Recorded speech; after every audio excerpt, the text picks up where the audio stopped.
என்ன பாக்குறதுக்காக தம்பியும் தம்பி ஒய்ஃபும் வந்திருந்தாங்க. காலையிலே வந்து மீன் குழம்பு வச்சுட்டேன். மதியம் சாதம் மட்டும் வடிச்சுட்டு, முட்டை தான் 2 இருந்துச்சு. அவரும் வேலைக்கு போயிட்டாரு. அதனால எதுவும் வாங்க முடியல. ஆம்லேட் மட்டும் போட்டு சிம்பிளா முடிச்சாச்சு. மாமியார் கோவிலுக்கு போயிட்டு பிரசாதம் வாங்கிட்டு வந்தாங்க. அத சைடுல கொஞ்சம் டேஸ்ட் பண்ணிட்டு, அப்படியே பார்த்தா தம்பியும் தம்பி ஒய்ஃபும் வந்துட்டாங்க. அவங்கள வெல்கம் பண்ணிட்டு, வரும்போதே அரசியல்வாதி மாரி வணக்கம் வணக்கம் போட்டு வந்தாரு.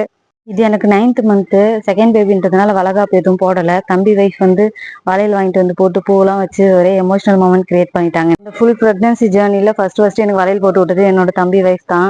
ஸோ வந்து இன்னைக்கு ரொம்ப ஹாப்பி. நானும் அக்காவும் ஒரே ஊர்ல இருக்கிறதுனால எங்க சாப்பிட்றதுன்றது எப்பவுமே அவங்களுக்கு கன்ஃபியூஷன் தான். நாங்க 2 பேருமே விட மாட்டோம். இங்க சாப்பிட்டு அங்க சாப்பிடலாம், அக்கா கோச்சுக்கும். அங்க சாப்பிட்டு இங்க சாப்பிடலாம்னா நான் கோச்சுக்குவேன்.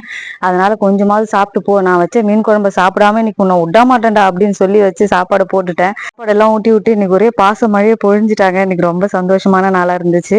என் தம்பிக்கு பம்பரம் ஓட தெரியலன்னு சொல்லி எல்லாரும் கலாச்சி தள்ளிட்டோம். அப்புறம் கொஞ்ச நேரம் விளையாடிட்டு ஜாலியா அதுக்கப்புறம் அக்கா வீட்டு கிளம்பி போயிட்டாங்க. தேங்க்ஸ் ஃபார் வாட்சிங்.